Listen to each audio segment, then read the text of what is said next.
സർവശക്തനായ ദൈവത്തിൻ്റെ അതിപരിശുദ്ധ നാമം അതിയായി മഹത്വപ്പെടുമാറാകട്ടെ. നിങ്ങൾ ശ്രവിക്കുന്നത് ജീസസ് വോയിസ് മെസ്സേജ്. എല്ലാ ശ്രോതാക്കൾക്കും കർത്താവായ യേശുക്രിസ്തുവിൻ നാമത്തിൽ സ്വാഗതം. അല്പസമയ ധ്യാനത്തിന് ഒരു തിരുവചനം വായിക്കുന്നു. സങ്കീർത്തനം 32 8 തിരുവചനം. ഞാൻ നിന്നെ ഉപദേശിച്ച് നടക്കേണ്ടുന്ന വഴി നിനക്ക് കാണിച്ചു തരും. ഞാൻ നിൻ്റെ മേൽ ദൃഷ്ടി വെച്ച് നിനക്ക് ആലോചന പറഞ്ഞു തരും. കർത്താവിൽ പ്രിയരെ, നാം വായിച്ചു കേട്ട 32 സങ്കീർത്തനം 8 തിരുവചനത്തിൽ ദൈവം ദാവീദ് രാജാവ് വഴി നമ്മോട് സംസാരിക്കുകയാണ്. ദൈവത്തിന് മനുഷ്യരോട് സംസാരിക്കുവാൻ പല മുഖാന്തരങ്ങളുണ്ട്. പല രൂപത്തിൽ ദൈവം നമ്മോട് സംസാരിക്കുന്നു. മനുഷ്യരിലൂടെ, പ്രകൃതിയിലൂടെ, അതുപോലെ പല ജീവിത സാഹചര്യങ്ങളിലൂടെ, ദൈവം തിരഞ്ഞെടുത്ത ദാസന്മാരിലൂടെ. എന്തിനേറെ ചില അനർത്ഥങ്ങളിൽ നാം ആശുപത്രികളിലായിരിക്കുമ്പോൾ, കഷ്ടതയിലായിരിക്കുമ്പോൾ, കണ്ണുനീരിലായിരിക്കുമ്പോൾ, അവിടെ നാം ആ വേദനയുടെ മധ്യേ മയങ്ങിക്കിടക്കുമ്പോൾ സ്വപ്നത്തിലൂടെ, ദർശനങ്ങളിലൂടെ ഒക്കെ ദൈവം സംസാരിക്കാറുണ്ട്. ദൈവം സംസാരിക്കുന്ന വിധങ്ങൾ നിരവധിയാണ്, അനവധിയാണ്. ഇവിടെ ഒരു ഭക്തൻ ദൈവസന്നിധിയിൽ ചെന്നിരുന്ന് പ്രാർത്ഥിക്കുകയും ധ്യാനിക്കുകയും ചെയ്തു. ആ സമയത്ത് ദൈവം അദ്ദേഹത്തോട് സംസാരിച്ച ദൈവശബ്ദമാണ് നാം വായിച്ചു കേട്ടത്. ഈ ഭക്തൻ ദൈവത്തെ തൻ്റെ മറവിടമാക്കിയിരുന്നു. ദൈവത്തിൽ സന്തോഷിക്കുവാൻ, ദൈവത്തിൻ്റെ രക്ഷയിൽ ഉല്ലാസഘോഷം കണ്ടെത്തുവാൻ അദ്ദേഹം തീരുമാനിച്ചിരുന്നു. മാത്രമല്ല, അദ്ദേഹം തൻ്റെ ജീവിതത്തെ എല്ലായ്പ്പോഴും വിശുദ്ധിയിൽ കാത്തു സൂക്ഷിക്കുവാൻ സമർപ്പിച്ചിരുന്നു. എപ്പോഴെങ്കിലും തൻ്റെ ജീവിതത്തിൽ ഒരു പാപം, ഒരു അകൃത്യം, ഒരു ലംഘനം, അഥവാ ദൈവം ഇഷ്ടപ്പെടാത്ത ഒരു കാര്യം സംഭവിച്ചാൽ ദൈവത്തോട് മാപ്പപേക്ഷിക്കുമായിരുന്നു, കരഞ്ഞ് നിലവിളിക്കുമായിരുന്നു. അങ്ങനെയുള്ള ഒരു ദിവ്യ സ്വഭാവത്തിൻ്റെ ഉടമയായിരുന്നു 32 സങ്കീർത്തനത്തിൻ്റെ രചയിതാവ്.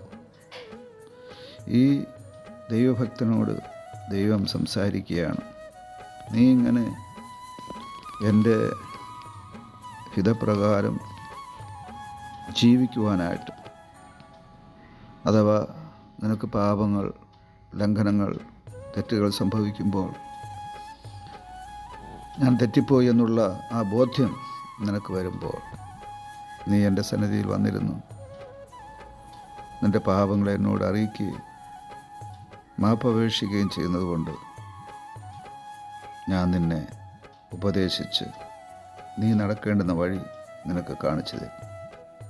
ഞാൻ നിൻ്റെ മേൽ ദൃഷ്ടി വെച്ച് നിനക്ക് ആലോചന പറഞ്ഞു തരും.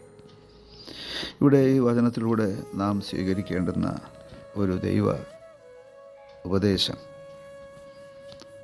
ഈ 32 സങ്കീർത്തനം എഴുതിയ ഭക്തനെ പോലെ നമുക്ക് ദൈവസന്നിധിയിൽ ഒരു ശുദ്ധിയുള്ള ഹൃദയം, അഥവാ വിശുദ്ധീകരിക്കപ്പെട്ട ഹൃദയം, മനസ്സാക്ഷി കാത്തു സൂക്ഷിക്കേണ്ടത് അത്യാവശ്യമാണ്. എപ്പോഴും പാപമില്ലാതെ പരിശുദ്ധ ഹൃദയത്തോടെ ആയിരിക്കുന്ന അനുഭവം. അങ്ങനെ പാപമില്ലാതെ പരിശുദ്ധ ഹൃദയത്തോടെ നാം ആയിരിക്കുമ്പോഴാണ് ദൈവസ്വരം കേൾക്കുവാൻ നമുക്ക് സാധിക്കുക. പാപമുള്ള ഹൃദയങ്ങളിൽ, അകൃത്യം നിറഞ്ഞ, പാപമാലിന്യങ്ങൾ നിറഞ്ഞ മനസ്സുകളിൽ, ഹൃദയങ്ങളിൽ, ദേഹൻ്റെ ആത്മാവിൽ ദൈവം വസിക്കുകയില്ല. ദൈവശബ്ദം അവർക്ക് കേൾക്കാനും ആവുകയില്ല. അതുകൊണ്ട് തന്നെ ഇവിടെ ദാവീദിനെ പോലെ നമുക്കും വിശുദ്ധി അഥവാ പരിശുദ്ധി കാത്തു സൂക്ഷിക്കുന്ന നന്മയുള്ള മനസ്സുകളുടെ ഉടമയായി തീരുവാൻ നമുക്ക് സമർപ്പിക്കാം. ആമേൻ.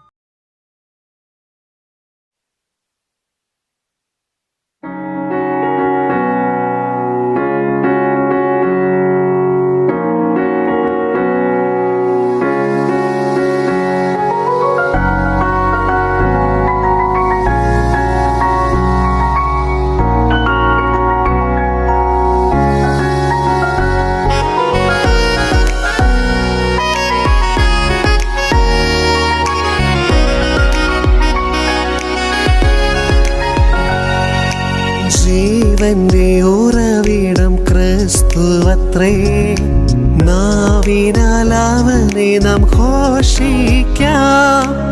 അവനത്രേ എൻ പാപഹരൻ, തൻ ജീവനാൽ എന്നെയും വീണ്ടെടുത്തു. അവനത്രേ എൻ പാപഹരൻ, തൻ ജീവനാൽ എന്നെയും വീണ്ടെടുത്തു.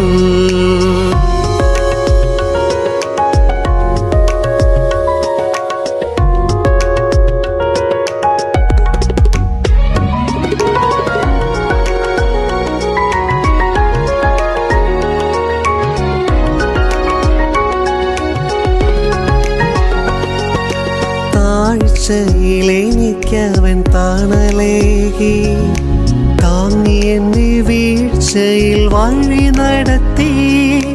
തുടച്ചെന്റെ കണ്ണുനീർ പൊൻകരത്താൽ, തുടിക്കുന്നെൻ മനം സ്വർഗ സന്തോഷത്താൽ. തുടച്ചെന്റെ കണ്ണുനീർ പൊൻകരത്താൽ, തുടിക്കുന്നെൻ മനം സ്വർഗ സന്തോഷത്താൽ.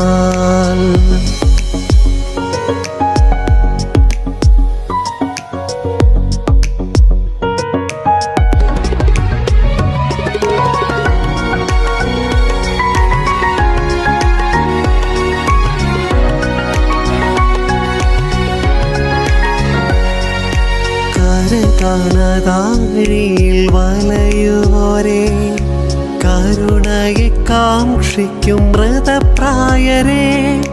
വരികവൻ ചാരത്തു ബന്ധിതരേ, തരുമവൻ കൃപ മനഃശാന്തിയതും. വരികവൻ ചാരത്തു ബന്ധിതരേ, തരുമവൻ കൃപ മനഃശാന്തിയതും.